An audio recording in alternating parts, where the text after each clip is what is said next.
নমস্কার বন্ধুরা, Rama village food চ্যানেলে সবাইকে স্বাগত জানিয়ে আজকে তোমাদের সঙ্গে দারুণ একটা রেসিপি নিয়ে হাজির হয়েছি। সকালে বা বিকালে নাস্তার জন্য এই রেসিপিটি একদম পারফেক্ট। আলু আটা দিয়ে এই রেসিপিটি বাড়িতে একবার বানালে তোমরা বুঝতেই পারবে কতটা টেস্ট হয়। এইভাবে ঝটপট তৈরি করে নেবেন সকালে বা বিকালে নাস্তার জন্য। তো বন্ধুরা, এই রেসিপিটি স্কিপ না করে শেষ পর্যন্ত দেখার অনুরোধ রইল। এই রেসিপির বানানোর জন্য প্রথমে আমি 4টে কাঁচা আলু নিয়ে নিয়েছি আর আলুগুলোকে ছুরির সাহায্যে এইভাবে রিং পিস করে নিচ্ছি। আলুগুলোকে আমি ছুরির সাহায্যে গোল গোল করে পিস করে নিয়েছি, তোমরা চাইলে লম্বা করে শেপ দিতে পারো। সব কয়টা আলু আমার কাটা হয়ে গেছে। এরপরে একটা পাত্রে জল নিয়েছি, এই জলে দিয়ে দিলাম পরিমাণ মতো লবণ। আলুগুলো ধুয়ে এই জলের মধ্যে দিয়ে দিলাম। এবার এই আলুটিকে আমি 20 মিনিট মতো সেদ্ধ করে নিব। দিকে একটা পাত্র নিয়ে নিয়েছি, ওই পাত্রে দিয়ে দিচ্ছি 2 বাটি আটা আর দিচ্ছি সামান্য পরিমাণ চিনি। তারপরে দিয়ে দিতে হবে পরিমাণ মতো লবণ আর দিয়ে দিচ্ছি পরিমাণ মতো সাদা তেল। সব উপকরণ ভালোভাবে আটার সঙ্গে মিশিয়ে নিব। আমি এখানে একটা হ্যান্ড উইচের সাহায্যে সব উপকরণ একসঙ্গে মিশিয়ে নিচ্ছি। তোমরা চাইলে হাতের সাহায্যে এই উপকরণটি ভালোভাবে মিশিয়ে নিতে পারো।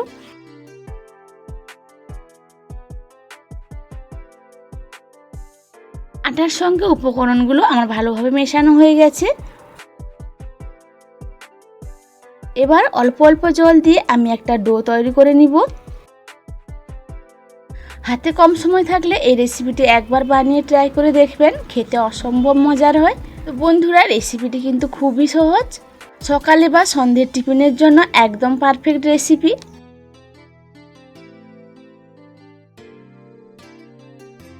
এই ডোটা হাতে সময় নিয়ে অল্প অল্প জল দিয়ে এইভাবে মুথে নিতে হবে।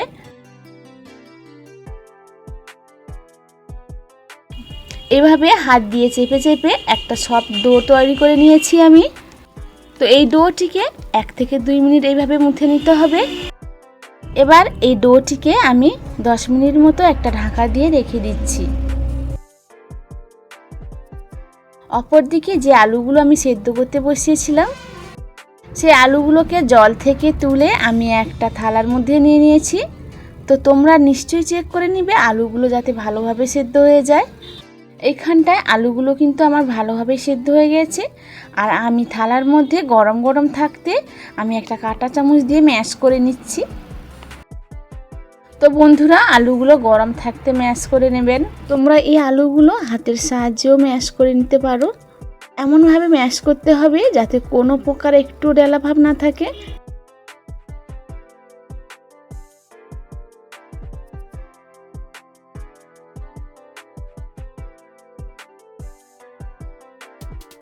বন্ধুরা, দেখতেই পাচ্ছ সব কয়টা আলু কিন্তু আমি মুথে নিয়েছি একটা কাঁটা চামচের সাহায্যে। এবার এই আলুগুলোকে আমি এক সাইডে সরিয়ে রেখে দিচ্ছি। আমি যে আটার ডোটা করে রেখেছিলাম, ডোটা ঢাকা খুলে আমি আর একটু মুথে নিব। তো দেখতেই পাচ্ছ বন্ধুরা, ডোটা কতটা সফট হয়েছে। আবারও খানিকক্ষণ এভাবে মুথে নিতে হবে। ডোটি কিন্তু খুব ভালোভাবে মুথে নিয়েছি আমি। আর এই ডোটিকে হাতের সাহায্যে একটা লম্বা শেপ দিব।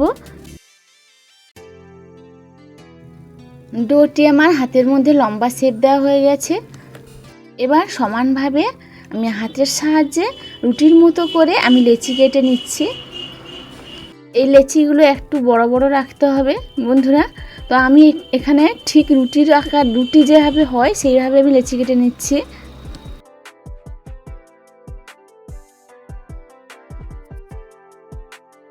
সব কয়টা লেচি আমার সমানভাবে কাটা হয়ে গেছে। এবার এই ডোটিকে আমি এক সাইডে সরিয়ে রেখে দিচ্ছি। অপরদিকে উনানে কড়াই বসিয়ে দিয়েছি। আলুর পুরের জন্য একটু মশলা তৈরি করে নিব। কড়াইয়ের মধ্যে অল্প তেল দিয়ে তেলটি গরম হলে দিয়ে দিচ্ছি 1/2 চামচ মতো জিরে। ফোড়নটা একটু ফুটে উঠলেই সেদ্ধ আলুগুলো দিয়ে দিলাম। সেদ্ধ আলুর মধ্যে অল্প পরিমাণে হলুদের গুঁড়ো, অল্প পরিমাণে লঙ্কার গুঁড়ো আর দিয়ে দিচ্ছি অল্প পরিমাণে জিরে ও ধনের গুঁড়ো। সব উপকরণ একসঙ্গে মিশিয়ে আলুর সঙ্গে ভালোভাবে কষিয়ে নিতে হবে। গ্যাসের তাপ মিডিয়াম টু লো ফ্লেমে রেখে আমি কিন্তু এই আলুটা হাতে সময় নিয়ে 2 থেকে 3 মিনিটের মতো কষিয়ে নিয়েছি। তো দেখতেই পাচ্ছ বন্ধুরা, আলুগুলো কিন্তু পুরো ভালোভাবে কষানো হয়ে গেছে। আমি একটা প্লেটে তুলে নিলাম।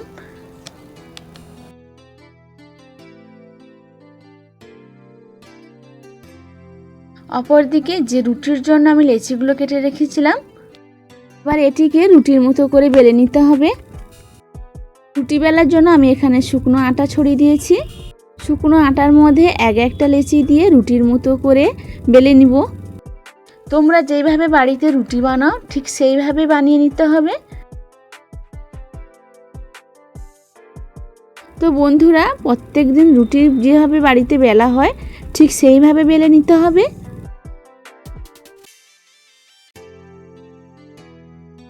আটার ডোটি কিন্তু আমার রুটির মতো বেলা হয়ে গেছে। তো দেখতেই পাচ্ছ বন্ধুরা, খুব একটা পাতলাও করিনি, খুব একটা মোটাও করিনি। তো এটাকে আমি তুলে রেখে দিচ্ছি। ঠিক একই রকম আর একটি বেলে নিচ্ছি।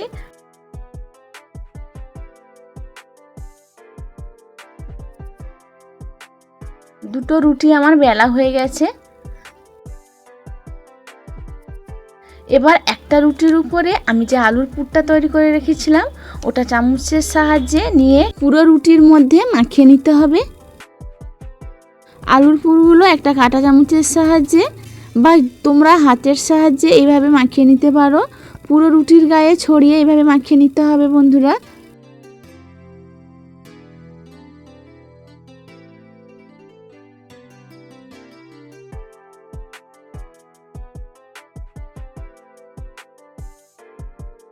গায়ে কিন্তু আলুর পুরগুলো আমি মাখিয়ে নিয়েছি। আলুর পুরের ওপর আর একটা রুটি দিয়ে দিচ্ছি। আর একটা রুটি নিয়ে আমি তারির উপরে এইভাবে চাপিয়ে দিতে হবে। হাত দিয়ে এইভাবে একটু চেপে চেপে নিচ্ছি। এবার একটা ছুরির সাহায্যে আমি কেটে নিচ্ছি। আমি এই পুর দেওয়া রুটিগুলো যেইভাবে কেটে নিচ্ছি তোমরাও ঠিক একই পদ্ধতিতে কেটে নিবে।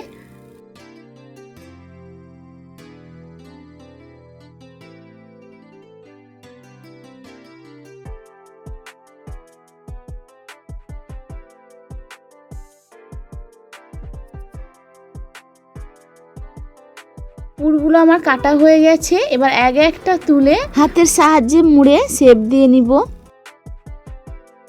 তো এই শেপ দেওয়াটা কিন্তু খুবই সহজ বন্ধুরা, দেখতেই পাচ্ছ আমি কেমন ভাবে দিচ্ছি। ঠিক একই পদ্ধতিতে সব কয়টা রুটি আমি শেপ দিয়ে নিব। এইভাবে মুড়ে মুড়ে শেপ দিয়ে ভাজলে বন্ধুরা খেতে কিন্তু অসম্ভব টেস্ট হয়।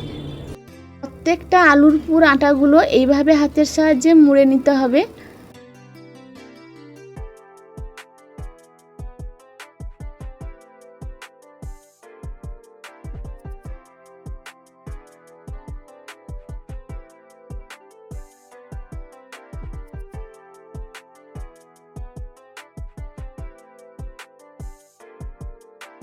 তো বন্ধুরা, সব কয়টা আমার মোড়া হয়ে গেছে। দেখতেই পাচ্ছ কতটা সুন্দর লাগছে দেখতে।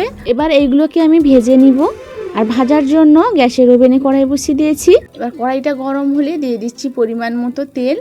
আর তেলটা গরম হলে এক করে আলুর পুর আটাগুলো তেলের মধ্যে ছেড়ে দিতে হবে। এক সাইড ভাজা হয়ে গেলে অপর সাইডে উল্টে পাল্টে ভেজে নিতে হবে। তো বন্ধুরা, এই টিফিন রেসিপিটি ভাজার সময় কিন্তু গ্যাসের ওভেন খুবই লো রাখতে হবে। আর হাতে খুব সময় নিয়ে এইভাবে উল্টে পাল্টে ভেজে নিতে হবে। তো বন্ধুরা, ভাজতে ভাজতে কিন্তু দেখতেই পাচ্ছ পুরোটা লাল হয়ে গেছে। তো এরপরে আমি এটিকে তুলে নেব একটি প্লেটে। তো যখন এইভাবে লাল হয়ে যাবে বুঝে নিতে হবে যে স্ন্যাক্সটি তৈরি হয়ে গেছে। এক করে আমি তেল থেকে ছেঁকে নিচ্ছি। তো বন্ধুরা, সব কয়টা আমার ভাজা হয়ে গেছে। ঠিক একই পদ্ধতিতে বাকি যে আটার পুরগুলো ছিল সেইগুলো ভেজে নিচ্ছি। ভাজতে ভাজতে বন্ধুদের একটা কথা বলি, কে কোত্থেকে দেখছো কমেন্টে অবশ্যই জানাবে আমাকে। তাদের কমেন্ট পড়ে রিপ্লাই দিতে খুবই ভালো লাগে। যে সকল বন্ধুরা আমার চ্যানেলটিকে এখনও সাবস্ক্রাইব করোনি তোমাদের কাছে অনুরোধ রইল আমার চ্যানেলটিকে সাবস্ক্রাইব করে আমার পাশে থাকবেন, আর অবশ্যই একটা লাইক কমেন্ট করে যাবেন। আর রেসিপি যদি ভালো লাগে তাহলে বন্ধুদের মধ্যে শেয়ার করে দেওয়ার অনুরোধ রইল। সমস্ত উপকরণগুলো আমার ভাজা হয়ে গেছে, তো দেখতেই পেয়েছি বন্ধুরা আমার কিন্তু পুরোটাই ভাজা হয়ে গেছে আর কতটা মুচমুচে হয়েছে। আমি একটা পাত্রে সব কয়টা স্ন্যাক্স তুলে নিয়েছি।